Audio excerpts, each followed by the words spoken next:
Hey folks, welcome back to Polarbyte, your go-to for crypto real talk with that no-frills Canadian spin, where we sift the US drama and spotlight how it shakes out for us up here, from TSX ETF dips to keeping your TFSA shielded from the fallout. Quick hello, drop a comment on where you're watching from, right in Winnipeg or over in PEI. With the US shutdown hitting day 8 and no end in sight, it's got markets jittery, but crypto's holding tough.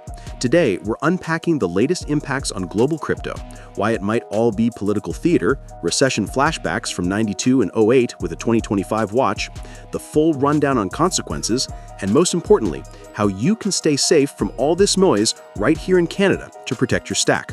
But heads up, this is my breakdown on the news and charts, not financial advice, so DYOR sharp, chat a tax pro if needed, and only play with what won't cramp your leaf peeping plans, eh? Let's unpack. Quick market pulse to start. Crypto's cap is ticking up at 4.23 trillion, a solid 1.41% bump in the last day with 202 billion volume. Bitcoin's leading the pack at 58.24% dominance, around 123K with a 1.17% nudge. Ethereum steady at $4,516, up 0.44%, while top gainers like Mantle ripping 14% to 2.72, Dogecoin at 0.26, up 3.71%, and Hyperliquid at 47, up 3.71%, show alts catching the spark. Solana's flexing too at $230, up 3.15%, outpacing gold's meth 0.5% creep. No storage fees, just on-chain yields, and it's edging the TSX's flat vibe, that digital hedge when stock sweat rate whispers. The shutdown's no joke. Day 8 now, with Congress stuck on funding fights, GOP cuts versus Dem demands, furloughing 2 million feds, and freezing non-essential ops like SEC reviews. No routine ETF nods, no market structure bill progress, and delayed jobs data spiking vol. Polymarket's betting 67% it drags past 10 days. But is it all smoke? Plenty whisper political theater, blame games flying, fact checks calling out Dem and GOP spin on health cuts and layoffs as election posturing, a slow-boil crisis to rally bases without real pain. White House deep fakes and Vance tweets amp the circus, but insiders say it's manufactured gridlock to dodge tough votes, not a true meltdown. If faked, it's genius FUD. Markets dip on fear, big money buys low, but if it lingers, that theater turns tragedy. Let's dive into the global consequences of this mess, both the upsides that could play in your favor and the downsides that keep traders up at night. First, on the pros side, the shutdown is locking in near certain Fed rate cuts, with odds at 99% for October, which floods the system with liquidity and makes risky plays like crypto way more appealing. Think Bitcoin getting that extra boost as investors pile in ahead of cheaper money. Another win is the safe haven rush to BTC, where whales are stacking 50K coins weekly and dominance holding steady at 58%, turning uncertainty into a buying signal for those who see it as digital gold shrugging off fiat drama.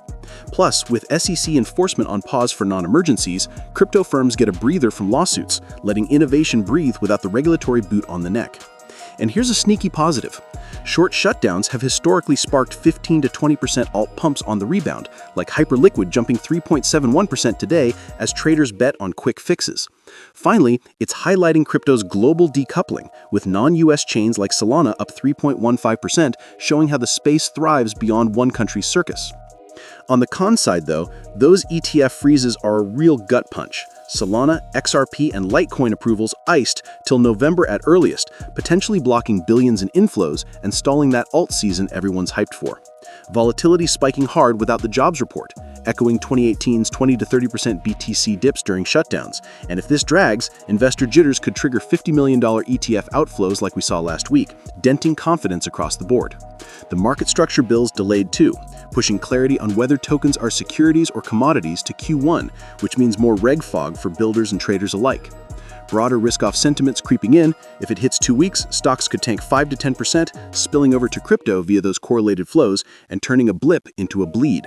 And don't forget the bill delays on everything from CFTC rules to foreign aid ties, which could sour global sentiment if it bleeds into election noise. Tying to recessions, history's a warning light. 92's short US dip from budget fights like this shutdown saw a mild 1.5% GDP contraction but quick rebound on Clinton cuts, teaching us fiscal theater rarely kills growth long-term. Fast forward to '08, subprime meltdown triggered 4.3% GDP plunge, 8.7 million jobs lost, and BTC's birth as the anti-bank hedge. Shutdowns like 13 amplified it with 16-day vol, but crypto wasn't born yet. For 2025, forecasts split. JP Morgan's down to 40% recession odds from 60%, IMF is at 3% global growth but flags AI bubbles, and consumer stress in 22 US states already recessing. Deloitte sees the US slowing to 2%, UCLA warns California layoffs rising, and Seeking Alpha calls it teetering on high debt. If shutdown drags, it could tip to 50% odds per Morningstar, but Fed cuts and crypto's maturity buffer the blow. BTC's up 32% year-to-date versus gold's 18%, that resilience glow. For Canadian markets, the hit is a nudge, not a knockout. TSX dipped 0.3% yesterday on US spill, but our crypto ETFs like Purpose held flat with 100 million inflows this week per Bloomberg. CAD's off 0.4% versus USD, nicking cross-border trades, and FinTrack steady, but OSC warns of vol in RWAs if US data lag hide fraud. Positives: Bank of Canada mirrors Fed cuts, 80% odds for October, boosting local risk plays. Solana ETFs here could surge 10 to 15% on US delays, turning their freeze into our feast. CRA angle: harvest US dip losses now to offset 50% gains, carry them forever with no wash sale nonsense like down south, and report foreign holds on T135 by June to dodge $2,500 fines. Our regs are chill, no shutdown sink, so stack sheltered while they squabble. So, how do we stay safe from these consequences right here in Canada? First off, diversify your exposure. Keep 60% in BTC or F via TSX ETFs to ride the safe haven wave without direct US reg risks, and limit alts to 20% to buffer vol spikes from delayed data. Second, lean into our tax shelters hard. Use TFSAs for tax-free compounding on those rate cut pumps, and RRSPs to defer income on yields.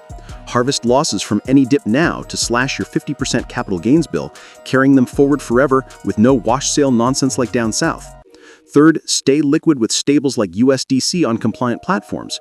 FinTrack's watching big transfers over 10K, so report them clean to avoid fines, and use Wealthsimple for seamless CAD to crypto without border blues. Finally, monitor Bank of Canada echoes. If they cut in October like the Fed, that's your green light for risk on, but set 10% stops on positions to guard against prolonged FUD bleed. These moves turn US chaos into Canadian opportunity, keeping your portfolio humming no matter the noise. Word to the newbies, if vol has got you spooked, Wealthsimple is your anchor. Link your bank, snag BEC ETX in your TFSA with 0.40% fees and $50 to $150 bonuses on your first 500 deposit. It's homegrown, compliant, and weathers US storms like a pro. There you have it, Polarbyte fam.